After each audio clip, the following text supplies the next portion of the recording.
What's going on, everybody? Another episode of the Monster Truck Outlaws of the West podcast.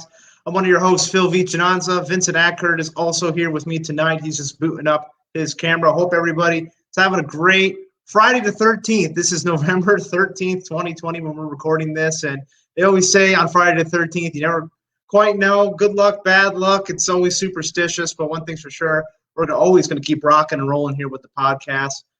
Having another great episode. We have a lot of great episodes thus far. We have a great amount of diverse guests that have joined us over the last number of months, and tonight is going to be yet another great diverse guest. When you talk about the West Coast, there's one big team that always rocks the house in the Pacific Northwest. That's Straight Up Racing. The head honcho up there is Bill Payne with Rockstar, and he has his fleet of guys that have come and gone over the years. There's always been that one stable guy that seems that he's been there through thick and thin. He's driven quite a few trucks for Bill. He's most known for identity theft, as Vincent now joins us here. I'm here. Vincent, why don't we bring on our guests here tonight? Let's do it.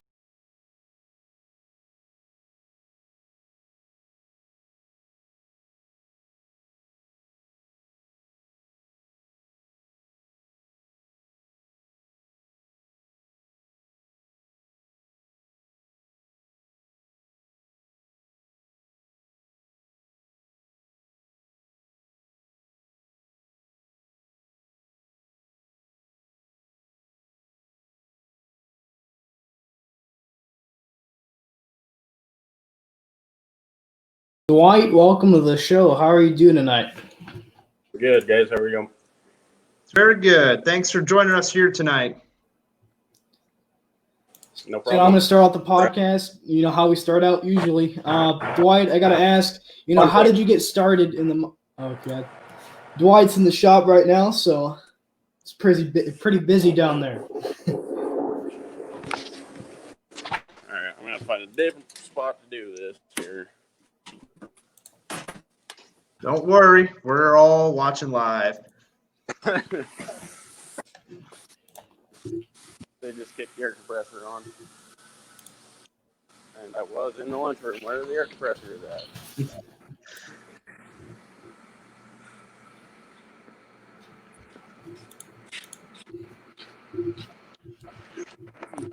see.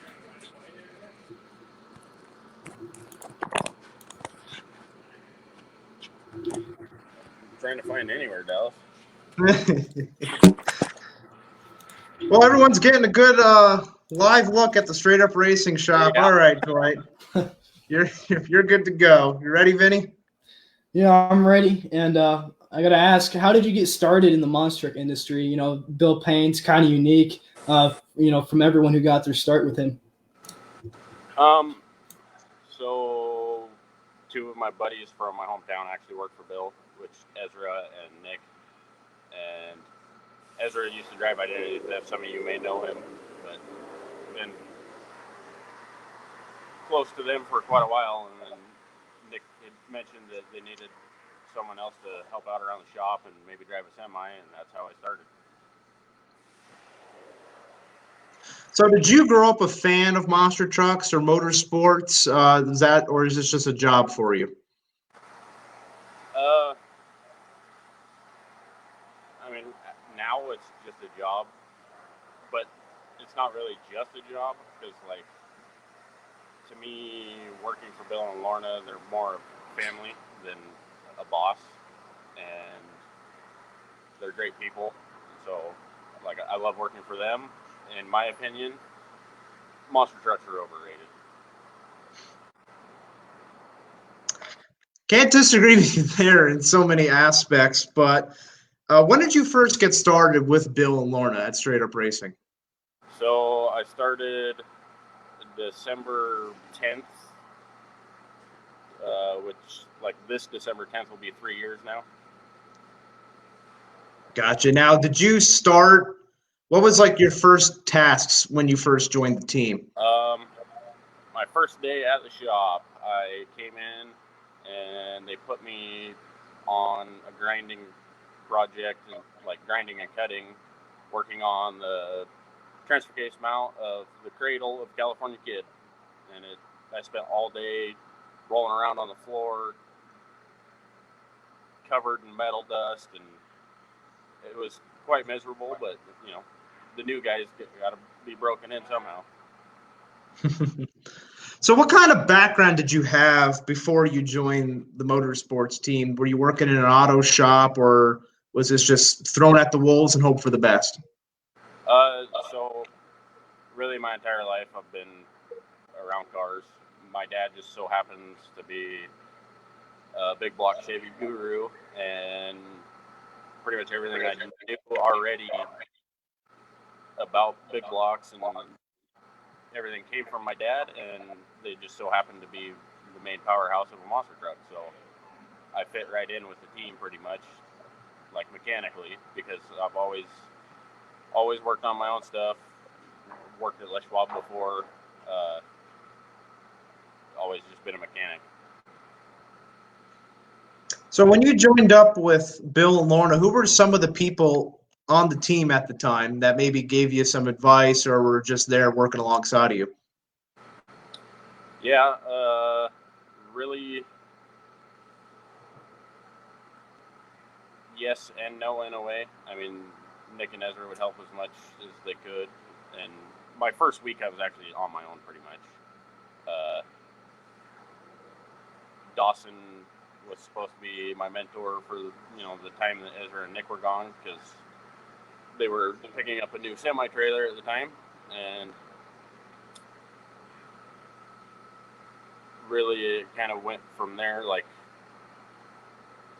just picking up on things quickly, seeing how Bill did it and versus how someone else would do it on the team, and just kind of learning what's best. Well, Bill's such a smart mind. He's been in the business forever, and he's been able to build this large fleet. And I'd have to ask, what's the biggest thing that you've learned working with Bill Payne? Biggest thing I've learned working for him is definitely more of respecting what you have rather than and being grateful for what you have, because it could all be gone tomorrow. And taking something small like the first two trucks that he started with, and then turning it into the really empire that he has now, is anything's possible. So let's talk about your first show for a minute here. What truck were you driving? Where was it? And how was your first show? Sorry, I couldn't hear that.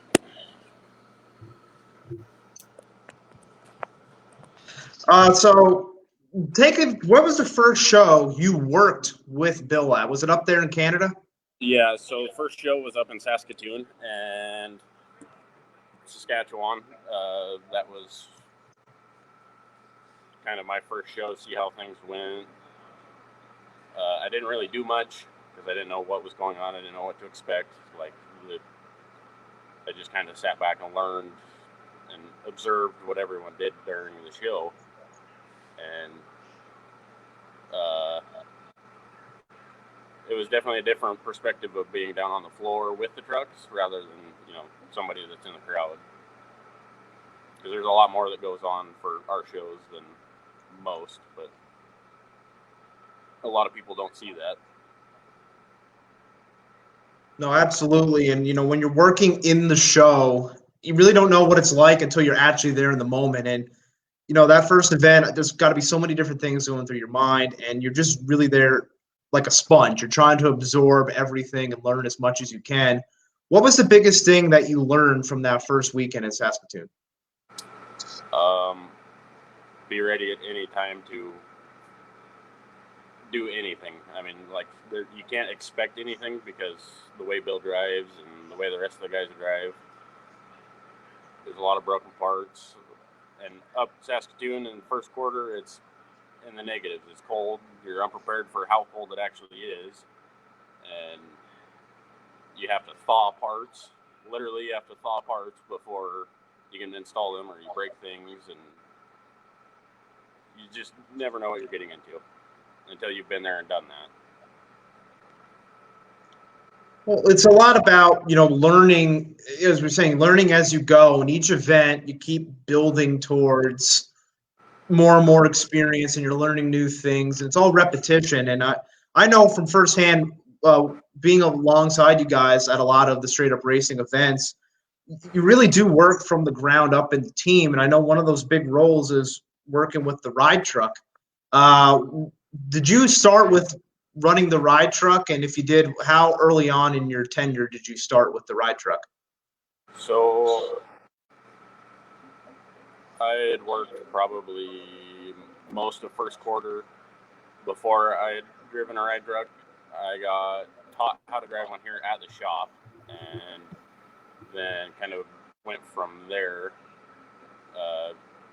And driving in arenas is quite difficult because of limited space, and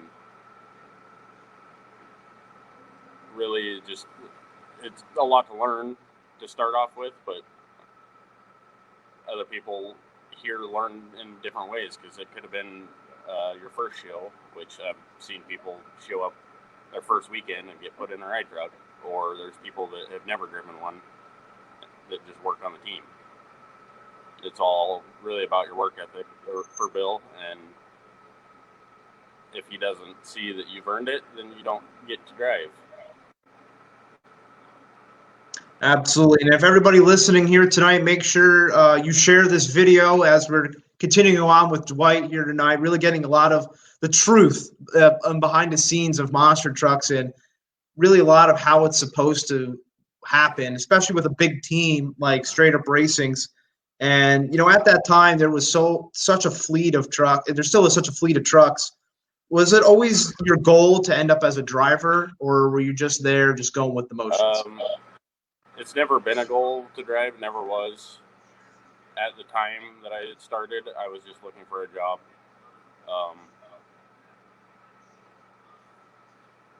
Really, honestly, today I still wouldn't drive a truck if I wasn't needed to. And to me, that's just the reward of working here, is to be able to drive one of the trucks. And I think that's the biggest reason that I've had the option and the privilege to drive all of the trucks that I have driven, rather than like everybody else that comes here and begs to drive, which annoys Bill and pretty much everyone that works on the team. We got a comment here from Mike Mentor from the Warhead Mini Monster. It's always great to see Mike in the comments. And he says, I never met Bill, but damn, he works fast, seeing his posts on social media. Working in the shop, there's so many different projects that are always going through there. Is there a certain time frame or, time limit that Bill expects on some of these projects where you need to be working at? There's never really a time frame. Bill calls it a no patience shop, which it really is. Like, there's no patience for the slow moping around, slow work ethic is just, it drives Bill nuts, and we don't get anything done when it's that way. So we always try hustling and just getting it done. And that's the same way we are when we're out on the road doing shows. Like, something breaks, failure isn't an option to Bill, and making sure that every one of our trucks is always ready to go at every time possible is the goal at the end of the night. So I have to ask, what were the struggles you faced in the beginning, trying to adapt to the monster truck life? It's a hard life you guys live on the road all the time. What was the biggest challenge for you, getting started out, and how did you overcome that challenge? Really, I thought my biggest challenge would be being away from home and the life that I knew, and it was kind of a lot to take in, but as soon as I had left for my first trip, all of that went away, and now I look back to think on it, and I'm glad that I did make that choice to go, because being away from your hometown that you've been at your entire life and never really getting out and seeing things I think everyone should do it. So, what kind of work were you doing before you joined Straight Up Racing, if you don't mind me asking? Um, Previously, before working here, I'd worked at Les Schwab in my hometown, and I was one of two lead mechanics. I was a certified brake technician. Just turn wrenches. That's what I know. So that's pretty much all I've done. Right. Well, obviously that is such a plus when you're coming to work for a motorsports team, having a mechanical mindset and at least knowing what to do with a wrench, right?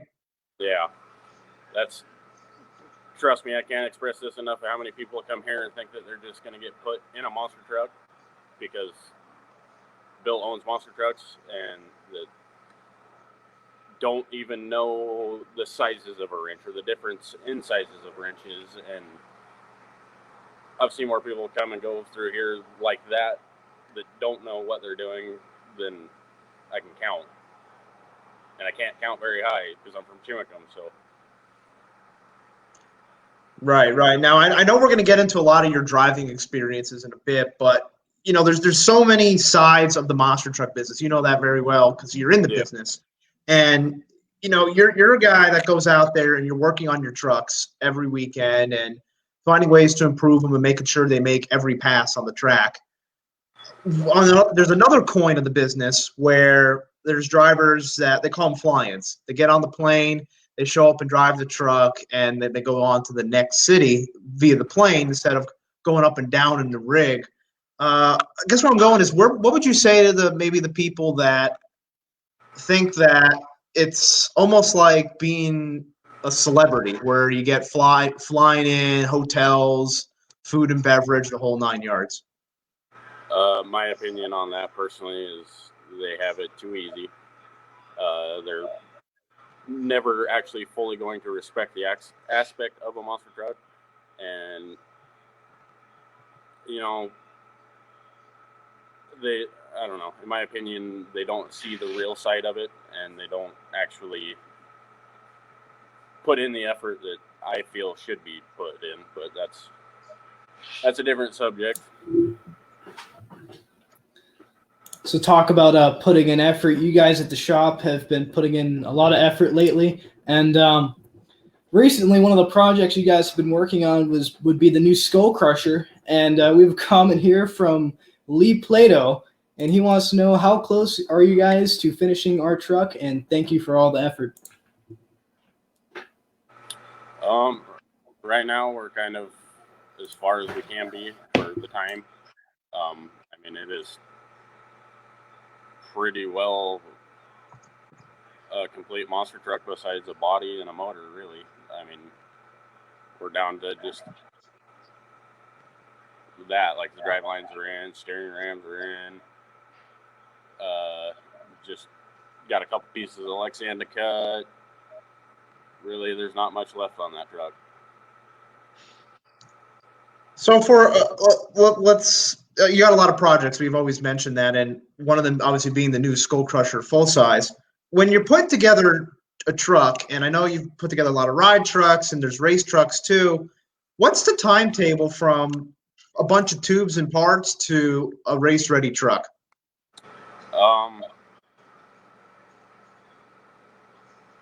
There's different time frames. Really, it all depends on what we're doing. So in this instance with Lee's truck, it's taking a lot longer than just starting fresh, because the further we dug into it, the more that we found needed to be changed or updated or replaced. And that's totally okay. And that's going to take longer, obviously, because you'd never know what you're going to get into until you're all the way dug into it. And we didn't. But a new truck, like building a brand new chassis like Bill has, that new ride truck that he's building, for everyone that knows, he's done all of that himself in this time frame. There's been no help from anyone but him. So it all varies. Like when we put together, or when we converted DOG into the Identity Theft ride truck, that was from being painted at a bare chassis. We were 2 days and it was running, ready to go. Gotcha. And I see a lot of comments in here from a lot of your fellow Straight Up Racing stablemates. I saw some shout-outs from Miles Parker, our past guest Juan Munoz, and another one from Tim Manchester. He says, "You are the man, Dwight." I'll pull that up here for you. So there's so many people that you work with over there in Straight Up Racing, so many different personalities, and I'd have to ask: is there a strong personality that stands out from the gang, or some funny moment where it's like whenever that person's around, it's always a good time?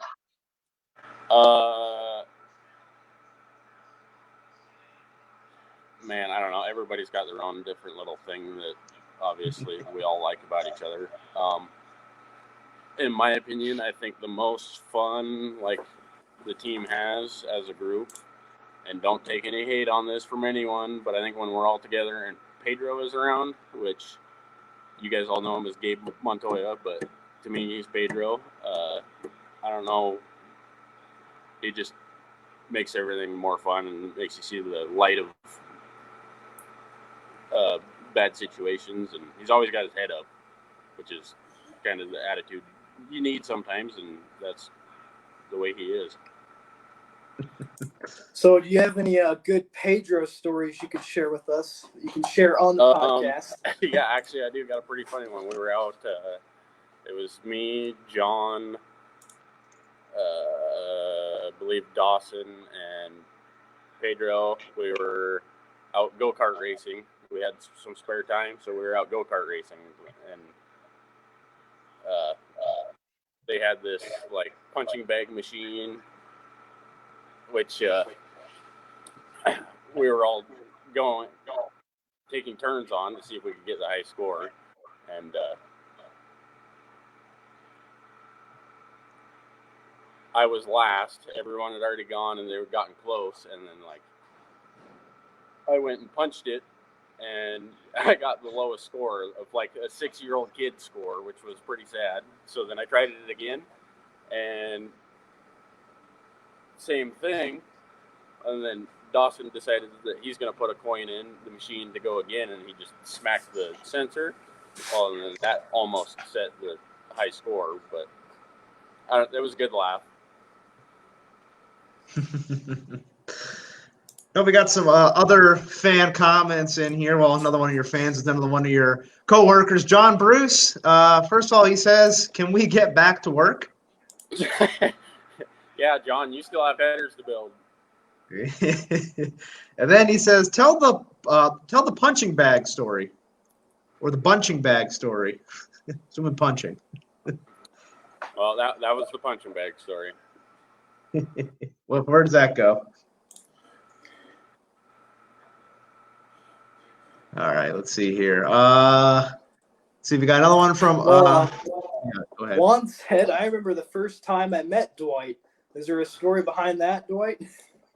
So we were in Stockton, California at the asphalt track, which was actually a pretty good weekend for me driving one of the race trucks. And it was my 4th or 5th week, I think, of driving one of the race trucks. Actually, no, the first time I had met Juan was in the middle of the night, out of nowhere. He come rolling up on me on his street bike going down the freeway, and then revved up and drove by me. And then I was following Nick in his semi, and he had taken just this random exit, so I followed him. We pulled into a gas station, and that's where I met Juan. But the first weekend, like I was saying, was in Stockton, and or that I had worked with him, and that was actually my first racing win and first rollover that I've ever had working for the team.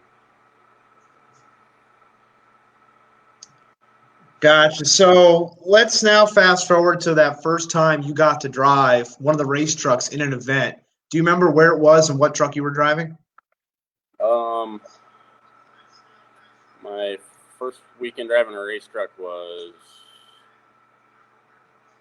Redmond, Oregon, I believe. And It was a mud show.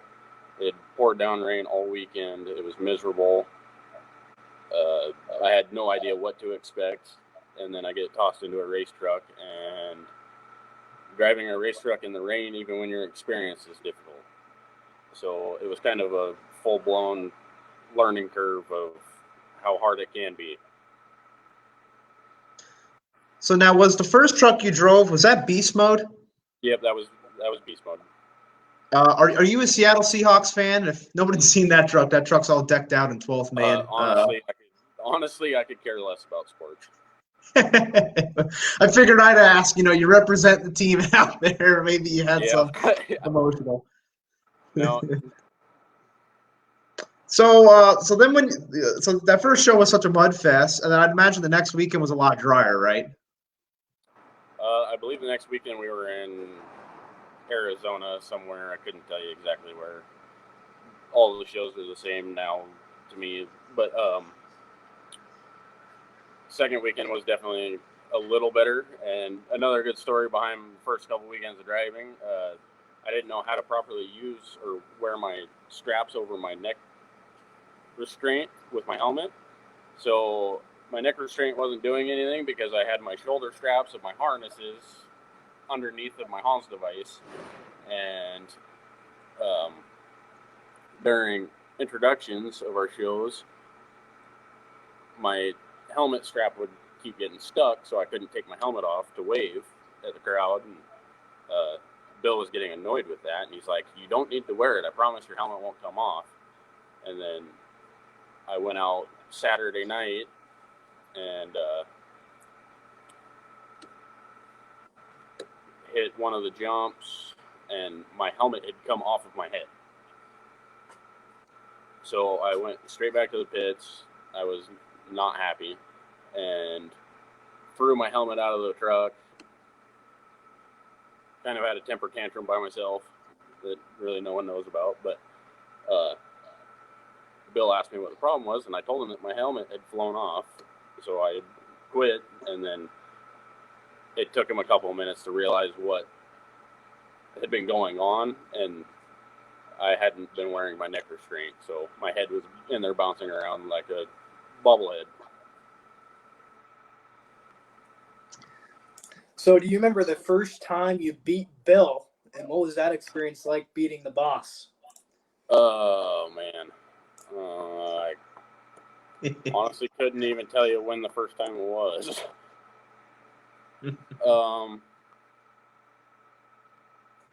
Favorite time beating Bill? Really,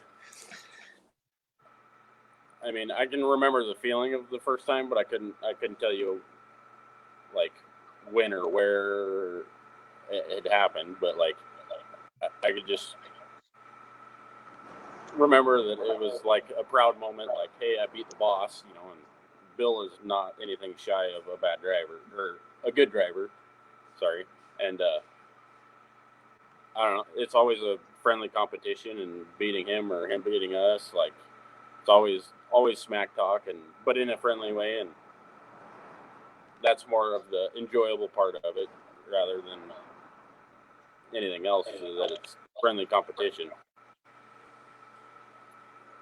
So I would imagine that it's obviously friendly competition. I imagine it's not all about winning. It's about making sure the crowd gets what they paid for and that the trucks stay in one piece from show to show, right? Yeah, so, and 100%, like, it isn't about the competition between us. We race each other every weekend. It's 100% about making sure that the crowd gets to see what they want. And that's also why the whole failure is not an option thing comes into play, because people came to see all of these trucks run, and at the end of the night, that's our goal, is to make sure that they do run. So working on those trucks, I mean, I'd have to imagine there's been a lot of all-nighters sometimes with some of the breakage that happens at the events.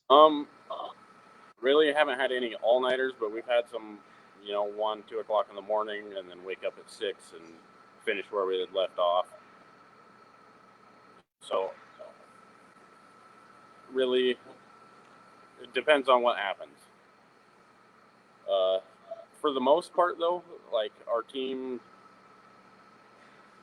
even the guys that come in just a weekend here or there to help, like the majority of them know the pace and like what needs to happen, and they can all see it.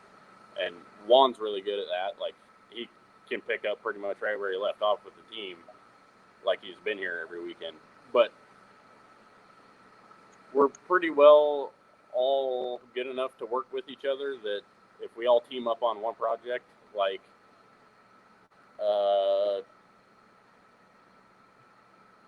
say breaking part of the axle off, like the actual housing, breaking it off, this big project, we can do that in a few hours. It can be fixed, ready to go again. So you talk about the pacing, and sometimes it's hard for people to kind of get in the rhythm working on the trucks, or just finding a groove when you're around a team. And I'd have to imagine when you're at a lot of these events, you get guys that only come out for that weekend, and they're trying to help out or wherever. And I'd imagine it can be difficult sometimes if maybe they're expecting the glory to take pictures and put them on social media, not realizing that, hey, this is a job first. Yeah, and so we do have people that come and go like that, and really, in my opinion, like, and I know Bill thinks this way too, they just need to get out of our way because they're slowing us down. And like, I understand, yeah, it's cool to take pictures of monster trucks, but at the end of the day, the truck's got to be done. So standing around taking pictures and all of that can happen during the show. Go buy a ticket and get out of the way. I have a question here from Zach Cooper, and he wants to know, how do the hometown boys get some swag? All you got to do is ask, buddy. Never forget where you came from, and it's always about the people you're helping out along the way. Another comment from Miles Parker says, Dwight's a great mentor to me. He's a hard worker and dedicates to the team. Always excited to work with my buddy. Thanks, Miles. It's always fun working with you too. It's always a good time working with all Tim, Miles, Juan, Pedro. Everybody that comes in, it's always they're a part of the team. They might not be there every week or every weekend, but they're still a part of the team. We have another question here from Mike Menner. He wants to know, what is the most tedious thing, in your opinion, working on the trucks? Really, that's going to depend. Tedious, like the most tedious thing to me, just because like I'm so specific about the way I do things, is wiring. But really the only time to do mass wiring projects is on rebuilds. So winter quarter, when the trucks are down, like if anything needs it, like going to spend the time and do it properly, so that way we don't have to fix little things over and over and over again. And that's really where a lot of big problems come in, is letting the little ones like that go. Right. So, we've mentioned a lot. Straight Up Racing has such a big fleet of equipment and a lot of the race trucks too. And I know you've had some competition passes in the short wheelbase truck, whether it's Willie Crash or the Cali Kid. What was that like, driving that short wheelbase truck comparing to maybe some of the other standard trucks? In my opinion, I'm going to say California Kid is probably the hardest monster truck there is out there to drive. Especially to drive it good. And really, to drive it good, you're not driving it. The truck is driving you, and you're just kind of pointing where it needs to go to continue letting the truck drive, because it does what it wants, and if you're not ready for it, then it's not going to end well. And comparing that to one of the long wheelbase trucks, it's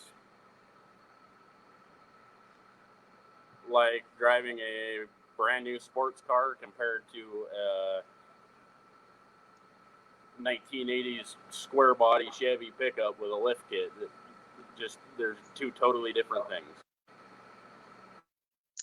So now, is the visibility a big problem driving that short wheelbase, or with whether it's Willie Crash or Cali Kidda? Because I know the windshield is a little more restricted, but does that add to kind of the difficulty, or is that just all cosmetic? Really, I'll be honest with you. Most of the time, you can't see really anything other than straight ahead of you, because not only one is your head stuck because you have a neck restraint so that your neck doesn't move. You can only really look with your eyes to begin with, and then being in California Kid with such a small window limits visibility too. But once you get the feel of how things go, it really is pretty easy in just feeling where the truck is going to know what's going on. And when you're in Bill's team, it's very often you bounce around from truck to truck with body to body. But I would think it's safe to say that the truck that you're most known for at this point is identity theft. Do you ever get a kick out of it, knowing kind of that the truck is a spoof of a very popular black and green monster truck? Yes and no. I mean, to me, really, like, I think the identity theft thing, being, as everyone calls it, a ripoff of Gravedigger, is cool and it's fun, and there's things I like about it and things that I hate about it, but in the reality of it, like, it's not a ripoff. It's the identity theft monster truck. Yes, it does look like Gravedigger. That was the purpose of it. But it is still a monster truck. So, it's such a fan question, but I do have to ask, is there a body or an identity that you like running more than the others? My two favorite trucks on the fleet, like race trucks, are Identity Theft and California Kid. Those are the two, to me.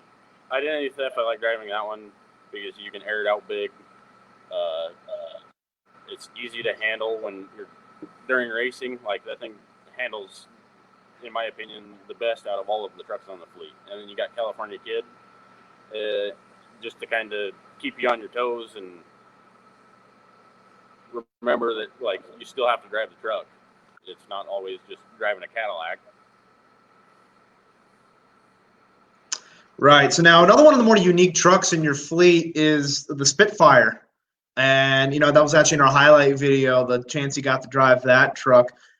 It's such a wild concept. Is there any difficulties, with that truck, with, maybe the body or the flamethrower, or is it just more of the same, just a different paint coat?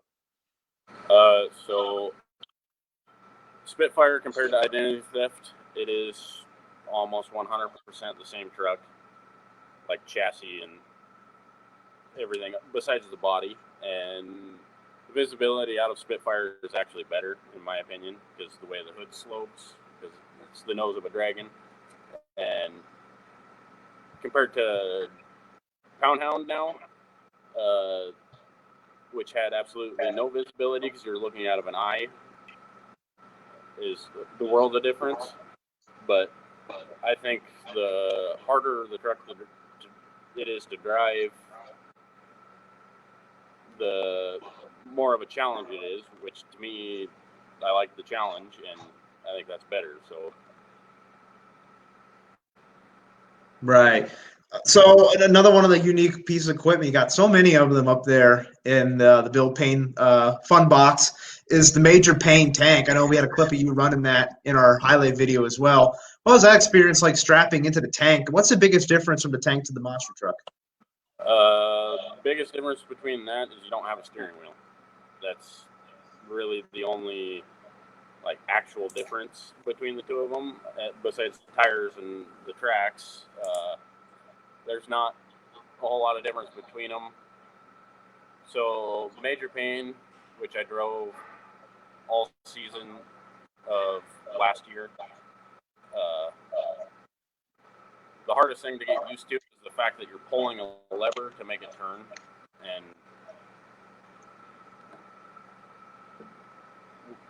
the more air pressure that the tank has, because they're controlled by air, they're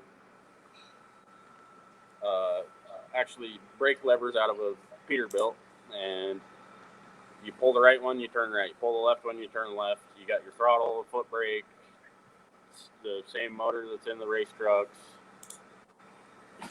Other than the fact that you literally can't see anything out of major Payne because you have a blower in front of your face. That's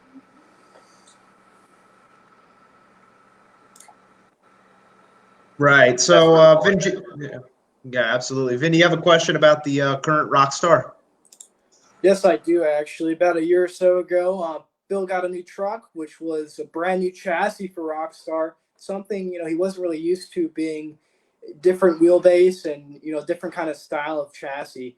What was that experience like? The first couple weeks with that brand new Rockstar, getting the shocks dialed in, show after show. What was that procedure like, getting Rockstar dialed in?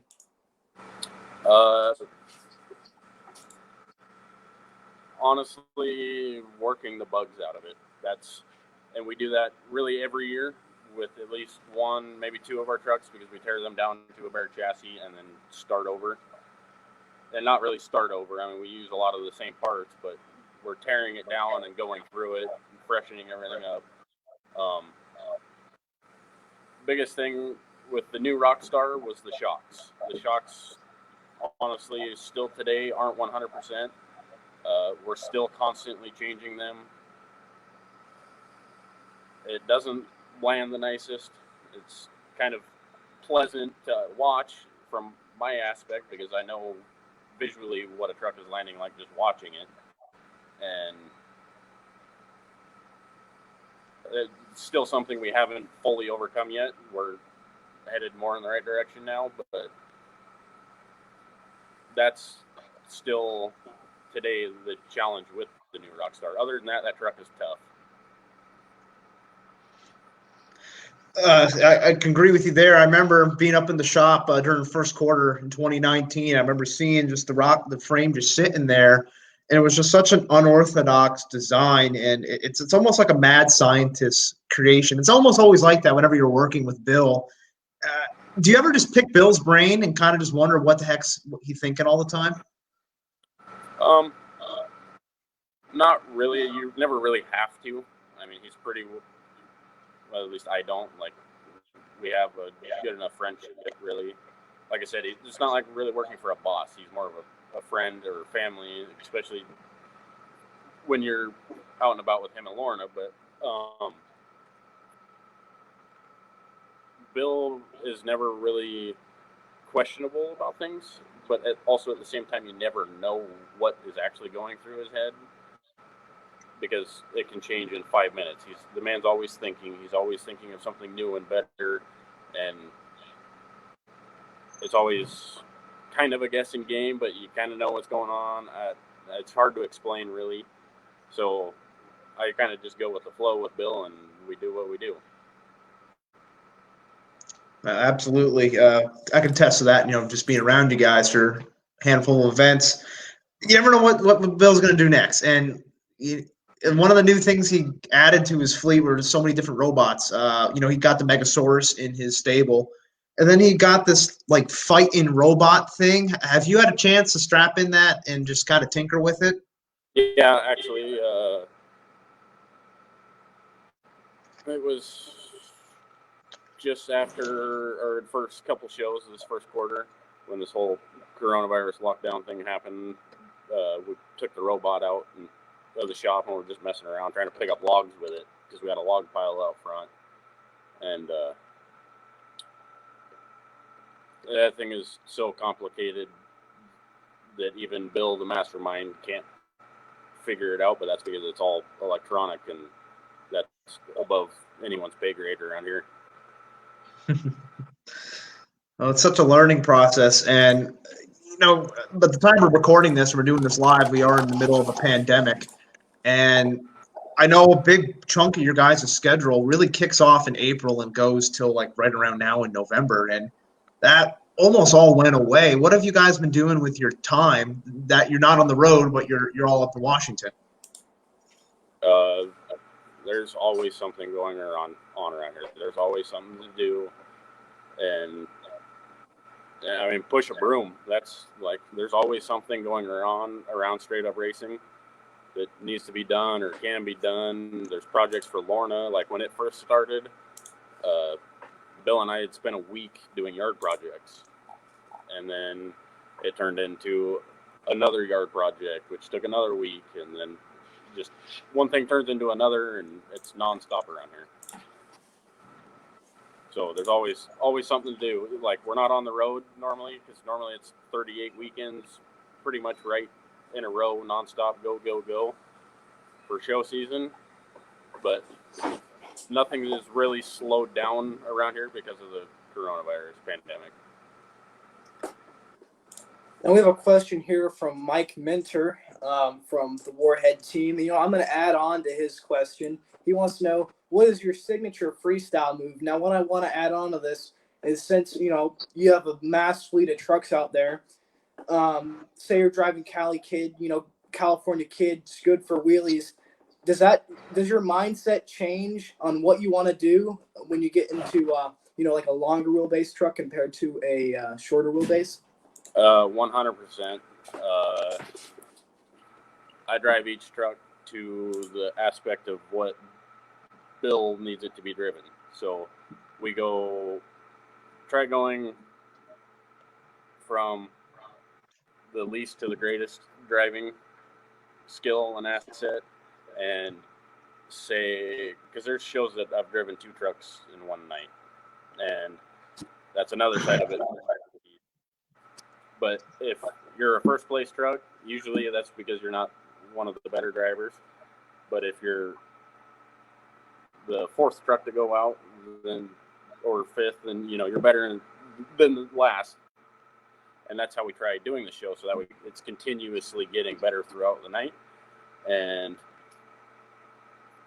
really, I can drive pretty much in any position that I'm put in. So if I get put out first, I drive that truck mellow, like it would be normally, and then I can go and hop in another truck and drive the wheels off of it. So I do 100% change my mindset when I drive California Kid versus Identity Theft. And in California Kid, my freestyle move would be a wheelie. And then Identity Theft, I love just airing that thing out as big as I can. We got another comment here from Janice Scardino. She asks, what was your most exciting show?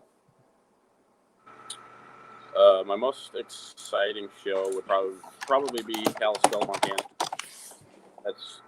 It used to be anyways. We don't have that show anymore. It used to be one of our biggest ones. Not only for the monster trucks, but for the tough trucks. There'd be 40 plus competitors in the tough trucks, anywhere from $100 car to somebody's daily driver out there, and people are hitting our monster truck jumps with their everyday cars over and over and over again. And that show, Bill would buy 3 or 4 cars cheap off of Craigslist, and then we would race them. So not only were we racing the monster trucks, but we're doing the tough trucks as well. And nothing about a weekend in Kalispell has been bad. Well, it's that time every week. We move on to this segment. It is Explain That Photo.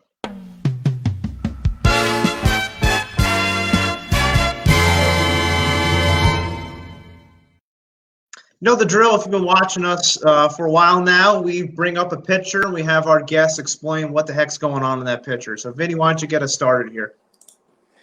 Yeah, we're going to start off with our first picture. This was sent in by Juan Munoz. Okay, so I had actually quit working for Bill previously to this for personal reasons, and I had come back to help out for like 4 or 5 weeks because he needed someone to drive semi, and I happened to be available to do it. But that show in California was actually, I can actually say that is the best show I've ever been a part of. And that picture specifically, Juan took after I pretty well tried burning identity theft to the ground.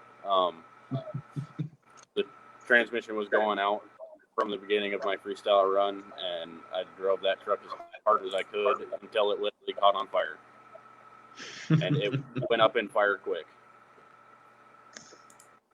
Oh boy! Show me another picture. That's actually a good one. So that is in Canada. That was one of my first or second time like driving California Kid during an entire show. So that's my brother on the one tire, got Marvin and Dallas, and we were watching Bill run the jet car, which was still like memorizing to all of us because of how loud and hot and big the fireball and all that was. Just hanging out as a team, enjoying the moment. We have one more picture here for you. I'm going to bring it up on the screen right now. So that's Ezra. He used to drive identity theft. Really, he's probably one of the bigger jokesters that I've worked with on the team. He's always got to be doing something that is funny to somebody, but pisses other people off. Comes and goes with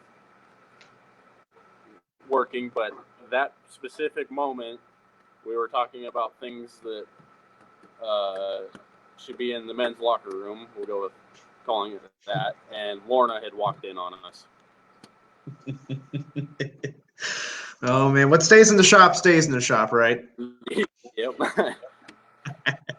Hey, so in one of those pictures there, we saw a glimpse of Marvin Anderson, and whenever you guys are up in Canada, you always seem to pick up Marvin. And for those longtime monster truck fans, Marvin's a name that's been around for so many years. And I'd have to ask, is there anything that you've learned from working with Marvin? Not to take everything so seriously, like just to live in the moment with everything. Like the man's so down to earth and so respecting of everything, and it's always a good time being around Marvin. I love working with Marvin. Mostly what I've learned from Marvin has been mechanical on a semi, not a monster truck. He's always got a tip on something because he's been around it forever. Marvin used to be and own monster trucks.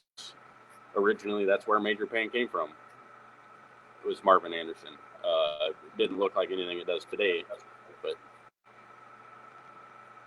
Marvin is hands down definitely a mentor to listen to if you have the opportunity to. Gotcha. Make sure you guys, if you're still listening with us, you make sure you're sharing this video so everybody can jump in and they can catch Dwight's story, whether live or later on in the replay. And Dwight, you guys' events are very much in the same states or part of the world. But there's got to be so many times where you're just up and down the road that you're not going home in between every show. What kind of grind is that you're basically living in a hall or going from town to town? So we stay in our semis when we're traveling. Bill and Lorna are very good about having hotels for us. And usually once we do our displays in the next town, we have a hotel room. So say we show up Wednesday and our displays aren't until Tuesday or Thursday. We might have to stay in the semis that night, which isn't a big deal because they're all fully equipped with beds. To me, living on the road is not any part of an issue. Most people don't like it, but it is what it is. You got a price to pay to have fun, and you want to drive a monster truck for fun, then I guess it's got to be worth it. So we've had a lot of answers on this question I'm going to ask you, and I'm curious to see what you have to say on this one. What advice would you have for someone wanting to get their foot in the door in the industry?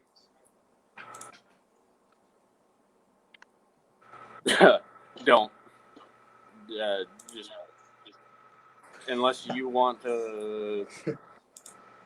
I mean, it depends on who you work for, obviously. But if you don't have a good work ethic, straight up racing is not the place to be. You can't get much more exact than that, and I would agree with that, Dwight. And we've been saying it a lot here tonight. There's so many times where I just don't think people understand what they're signing up for. They see the stuff on social media and the glory, like to watch the show, but they have no idea what it takes to produce it and to work in the trenches and just play a part in making it happen. And that's why I really like all your responses here tonight, because it's so true and raw, and I think it's exactly what a lot of people need to hear. I mean, there's a lot of people chasing the dream, but I feel like a lot of people leave disappointed, not realizing that it's not exactly what they signed up for. Go ahead. Nope, go ahead. You know, as Dwight stepped out, that's an active shop here that we're interviewing him tonight. Every answer that Dwight's given us here tonight is 100% true. There's so many ways to be in the business and to be active, and there's so many struggles. A lot of times you hear the glory stories, and that's, as Dwight mentioned, when he's there to work, but when he gets an opportunity to drive, it makes it all worth that. That's his reward for all the hard work, is that when I get to drive. The whole business isn't about, social media and everything that all the glamour. And that's fine to have. I'm not saying you can't have those fan moments or to stop and take a picture, but you have to know there's a time and a place, and that you're there to do a job. You're there to play a part, whether it's as a mechanic or you're on the microphone or you're producing the event. And Dwight, I was just bringing home back the part that not a lot of people realize what they sign up for when they come and go work for Monster Trucks at any level.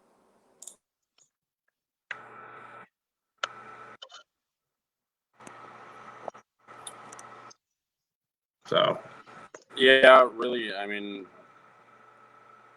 when people sign up to work at Straight Up Racing, or really for any monster truck team, but especially here, like, I've seen more people will come and go just because they had the expectation of driving a monster truck and they weren't willing to work for it. And that's the reason I have had so many opportunities, and I've driven so many different trucks on Bill's fleet, and is because I've put in the time. I've put in every day for as long as Bill's needed, and that's what he wants from everyone that works here. But at the same time, he also doesn't want to push you to the limit of where, like, you can't take it anymore. And he does understand that, like, sometimes you need a break. Not everybody can work every day, all day like he can. And like I said, I've seen more people come and go around here just because of that than I have really of anything else. So I'm going to ask this question for any of our other viewers watching, or anyone that wants to get in the industry. Kind of elaborating on the first question I asked earlier. Say someone has no experience working on the trucks, but they want to learn, they want to put in the work. What advice would you have for a person wanting to do that, and would Straight Up Racing be a good path for that person to take?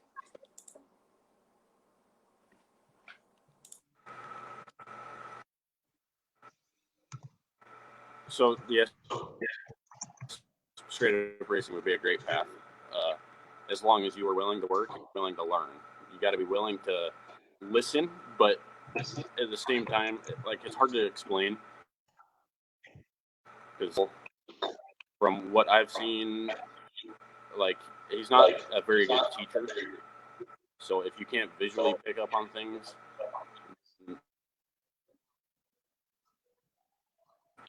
trying to it's difficult. It's going to be stressful,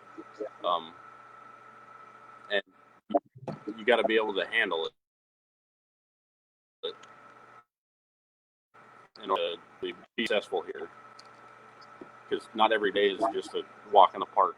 You know, I get to go work on a monster truck. It's not always that easy.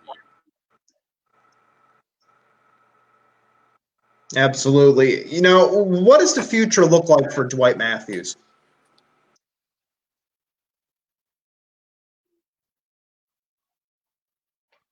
As we get another tour of the shop here. Yes, we do indeed.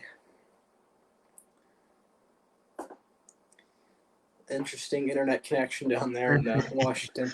Yes, it's the straight up racing internet. There's so much going on in there that the internet goes flying all over the walls. And I know, like we said, this is an active workshop. There's always a project going on, as Dwight said, over at Straight Up Racing. So even when he has an hour or so to sit down with us, there's always something moving around and always something to be worked on, even when he's live on the air here on Facebook.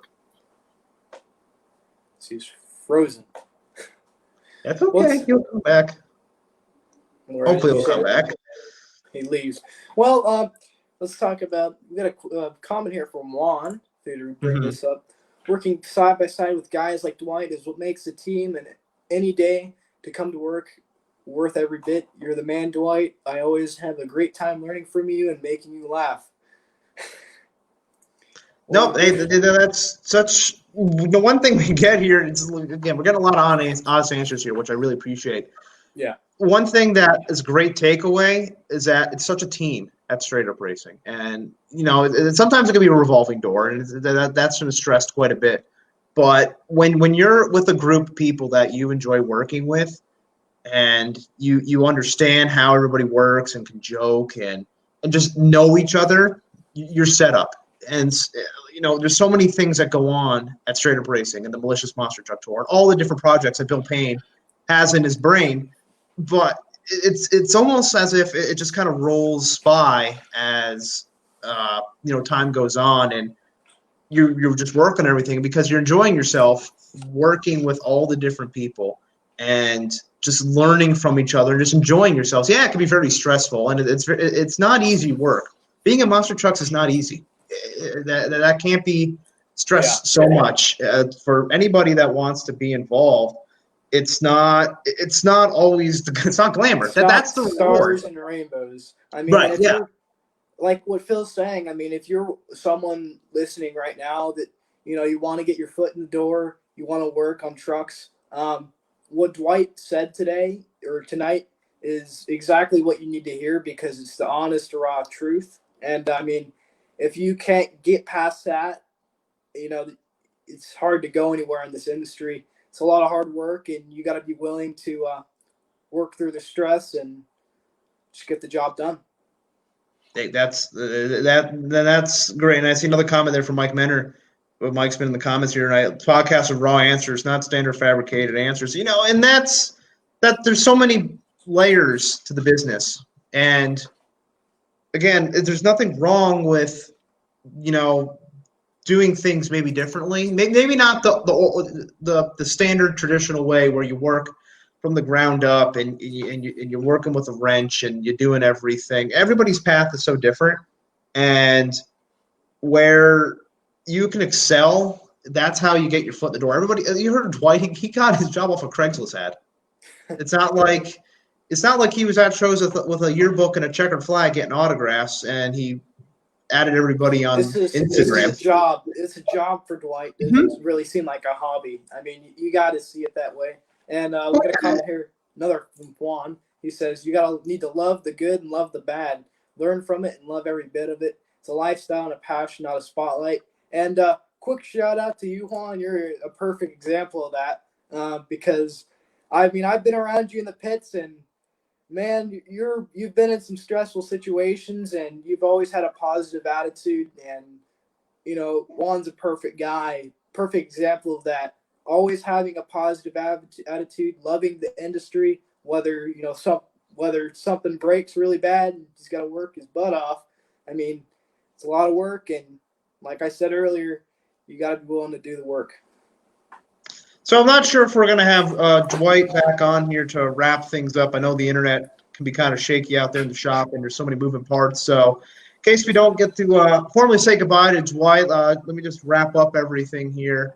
As we always try to do here on the podcast, we obviously thank everybody for your support. Anybody that's listening here tonight, make sure that you like our Facebook page. If you're here watching the video, make sure you like it. Follow us for whatever we're doing here. We're posting a lot of different things. We're going to have a lot more guests planned here for the podcast. And we continue to grow our portfolio where you can catch our audio. We do this live every week on Facebook, once a week on Facebook.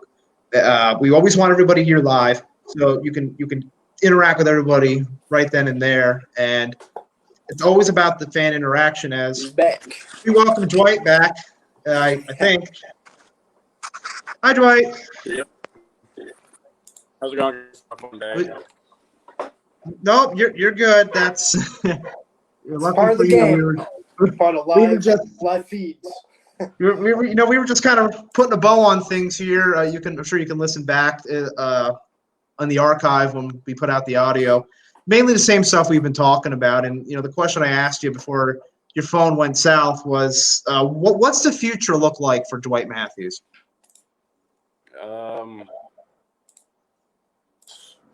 This goes. Well, as far as monster trucks go, my future, I'd say I'll probably be here for a while. I don't have anything really else that I want to do, so I can see myself sticking around with Bill and Lorna for a while. But also at the same time, my future, say 10 years from now, as long as I'm not fully back into being a mechanic, working on just everybody else's cars, I'll be happy, because I turned my hobby into my job, and now I don't have the ambition to work on my own things anymore. So as long as it's not being a full-on mechanic every day, I couldn't tell you what it would look like from here on out, because tomorrow is totally different. Oh, absolutely. It's a day at a time, and especially when you don't know what could be thrown at you. Dwight, you've done so much already in your career. Is there a favorite moment that you have that just stands out as that's the coolest thing I've done? I'd have to say probably the most favorite moment, being with Bill and Lorna, is we were in I can't remember the town, but we were in California, and middle of the show, Bill had come up to me just with this wild idea of jumping the jet or the fireball out of the jet car. And he was like, if you're not comfortable with doing it, we don't have to, but giving you the option that if you want to jump the fireball or an identity theft, and maybe some of you have seen the picture, some of you haven't, he's like, I'm going to go cut across the track this way, and when I do, that's when you'll fire up and you'll come around and hit this jump and jump the fireball. And ended up doing it, and that was actually one of the probably best, that's probably my favorite memory, I could say. So is there anything before you're done with this industry, is there anything you want to accomplish before you're done? I mean, there's a lot you can do, but is there anything you want to do in this industry? Since I've started, the biggest thing I've wanted was a freestyle win over Bill, and just this year I got one finally. So now I'm content with it is what it is now. I got it only because he got stuck on cars, but that's bragging rights, just in the friendly way between us. And now that I have that, that's really all I wanted. Dwight, I always ask this, or I try to ask this in every episode. When it's all said and done in the business of monster trucks, what do you want your legacy to be? Well, to be honest with you, your life with monster trucks is never done working with Bill and Lorna. But honestly, I couldn't tell you what I wanted my legacy to be around here. That's something maybe I should think about now. Well, I don't mean to make you all teary eye or all fuzzy inside. We ask the hard hitting questions here. We want the hard hitting answers back. You know what I mean? Yeah. No. Hey, I got a message from my buddy Brian Anger. Of course. He made the graphic for you here tonight. Did you like your graphic that we made with the picture and all the different trucks you've driven? I don't think I've seen it. I think that might have been part of my phone glitching out. Well, it's on our feed, so make sure you check it out as my co-host is aggressively typing. Oh boy. Let's see. We're trying to wrap up here, but I got another great question here from Zach Cooper. He says, have you ever thought about designing your own personal truck with Bill or getting into the design idea portion of things? I don't want one. I don't want a monster truck.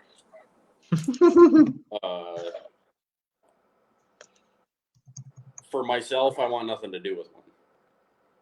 Personally, I hate monster trucks, and I'm here just really more of because it's something for me to do every day. Like I always it's busy, and that's what I like. So the glory of being able to drive a monster truck is just kind of the reward of working for Bill in my eyes. But when I do drive, for those few minutes that you actually get of fun, there's nothing else in the world that actually matters. Like it's just you and that truck, and that's it. Not a thought across your mind. But other than like that being the beneficial thing to me, I won't own a monster truck. I want nothing to do with one. Like I said, I hate them personally. And that's that's the perfect way to wrap it up here, Dwight. I tell you, that's picture perfect. No, seriously, it's truth, man. I tell you, monster trucks. When you messaged me or when we were talking back and forth about having you come on, you're like, I'm not going to give like the super fan-esque kind of questions. I was like, that's what we want, or the answers. It's like, no, that's what we want. We want the truth, and there's so many truths and so many different stories, and I think your story is a perfect example of a correct reality that not a lot of people understand. Exactly. Not everybody actually gets the full aspect of working around straight up racing, because there's more to it than just driving a monster truck. And once that reality actually hits, then quite frankly, you'll think a lot less of a monster truck yourself. There's no two ways about it. And that's why we appreciate you coming on our podcast here tonight, giving us a different perspective and just taking the time to answer our silly questions and giving us the correct answers. So we really appreciate you, Dwight. Not a problem, guys. Awesome. Thank you.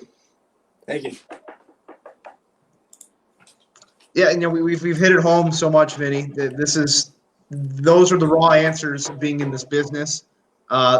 Everybody needs to hear this podcast that wants to be in monster trucks, because this is such an angle and such a truth that a lot of people need to hear. And like I said, when I was messaging back and forth with Dwight, it's like, hey, I'm not going to like sugarcoat things. And it's like that's perfect, because not everything needs to be a flying gloss. You can have those moments of glory where you're standing there at the end, you're taking pictures and you're posting stuff on social media. But if you don't understand what it took to get there, then you're doomed to fail.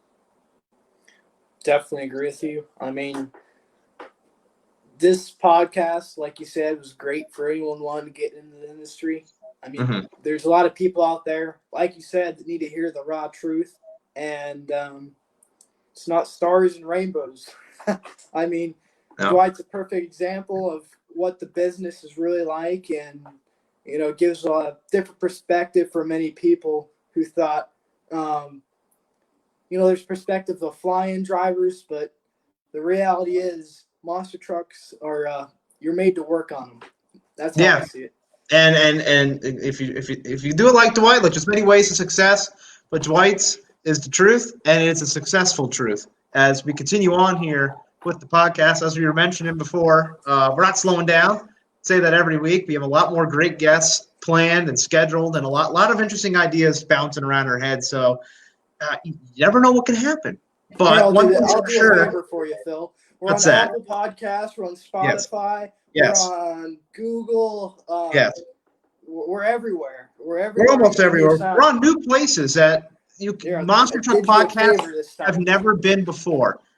We are now on Audible, so if you want to hear our audio, we're on Audible. And we are on Pandora. We are the one and only Monster Truck podcast that is on Pandora.